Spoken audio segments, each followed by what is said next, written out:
was under the impression, you know, like they didn't know exactly what we were going to be doing when we were down there, but be ready for anything and be ready for a lot of it.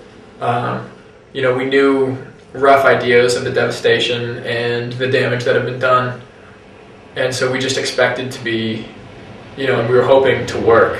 I know some of us were really just hoping to get physically worked and just really make a huge difference, because they sounded so desperate that they just needed us everywhere doing all sorts of stuff. So I guess we didn't know exactly what we were going to be doing, but we expected to do a lot of whatever it was. First thing I remember is the bus ride down. And here we were, a convoy of 8, departing to Tennessee. It was exciting. I didn't know as many people as I did, and just a little hesitant about the driving, that kind of thing, for safety reasons. But it started out great. We drove, watched a movie or two, and just really started to get to know people.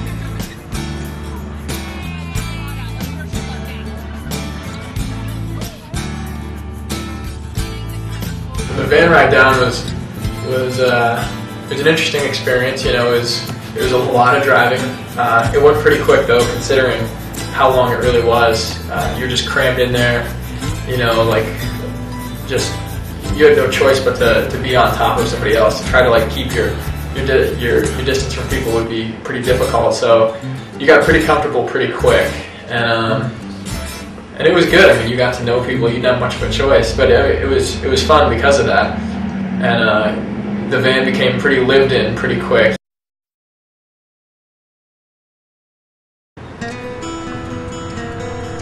We actually got put on beautification process of our trip, and we went around the town of Bayou, Batre, and actually picked up debris throughout this little area that was pretty hit pretty hard, and there were a lot of FEMA trailers and a lot of condemned homes. And throughout that day, I think we all dealt with a little bit of frustration, thinking that we were going to be used in a different way. Yet at the same time, I think he used us more in those days than we would have been used if we would have been in a home, specifically fixing a floor or doing drywall. We were actually able to interact and really show a care, concern, and a hope for Christ in a way that was amazing. And then God did appease our busy natures, and a couple of people from our trip actually went and helped out with this playground being put up that had been just devastated by the storms, and ended up the rest of our trip towards the end of the day actually got to come in and help out as well. And we tore up this fence, and I don't think I've ever seen as much zeal as tearing up a fence as I did with these group members, and we were just excited to be used for Christ in this way, and to be able to see the reward at sunset time, to see these children out of nowhere. You didn't think there were very many children in this area, if there were any at all. Yet at the end of the day, sunset is happening, this gorgeous sunset, and all of a sudden you hear, when they get the swing sets up, you hear the joyful laughter of children kicking in. And it was something that moved me to no end, to understand that none of this was about us at all.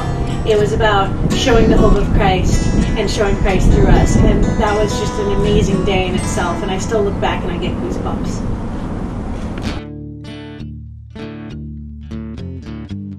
I just remember like seeing that roof when we got there, and not having any tools and not having really much experience, and wondering if we could do it. And I remember the first day we got up there, and we did one patch, and just how we were able to do it. And it was amazing just to work together, to work closer together, and to just learn and go along. Well, they needed 6 people who had roofing experience to work on this roof, and so 6 of us who had done, you know, last time my roof was middle school, and pretty much everybody had similar experience. You know, helped out with a shed here and there, but nothing substantial. And the 6 of us had taken to this house one day, and the guy who's there he just asks us. He's like, "All right, do you guys have any tools, or are you guys all set?" And we look at each other like we don't have the first clue. Like, no, we don't have tools. So we came up with a list of things that we thought we needed. You know, hammers, nail belts. chalk line, just things that we were just digging up from our memory of past experiences. And they made a call to Volunteers of America, and we were able to go pick up the tools. And I made a call to my dad, just getting a refresher on how to do basic roofing. And so we started off, went up on the roof and pulled up some of the tarp, and it was a trial and error thing. And I just remember praying, God, don't let us screw this thing up. This is somebody's house, this is somebody's home. God, help us to take this seriously, to focus, and just give us the know-how. And I prayed that a lot, because it was a serious fear, and as that first day went, it's just suddenly things just started clicking. Everybody just started having a role and a job, and it just became evident like where our strengths and our weaknesses were, and we just started to figure it out. We just started to mesh as a team, and for me it was just a great experience to be able to see everybody's strengths and be like, okay, I think you need to go here. You guys would do best right here. This is how this is done, and so for the next 3 days, we worked up on that roof, and at times we really weren't certain but how it was going to come out, but it finished out looking pretty sharp.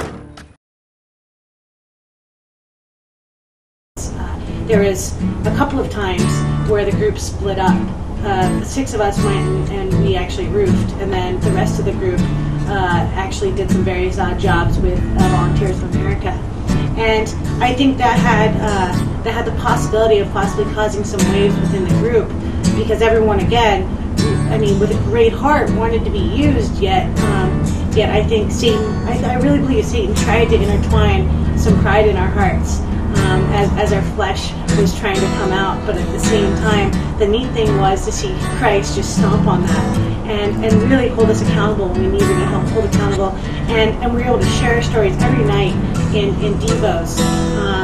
And we would have Devos for probably about an hour and a half, because we were so excited to share where we saw Christ in each day. And I think that brought together a great unison, and it kind of put aside those I did this or I did that type of prideful mentalities, and really lent to the whole idea that we were here to be used by Christ, and we wouldn't have been used by Him if we had let our flesh and ourselves and Satan get in the way. So we are very blessed to be all together on this trip, and I pray that we all get along still, and that we all get together and meet. Spiritually, I grew more closer with faith. Beforehand, I just didn't think we could do some of the work that we did, and it was just great to be able to put our trust in God, and to see how other people that lived down there had so much hope, and how people were helping, and they were just so grateful.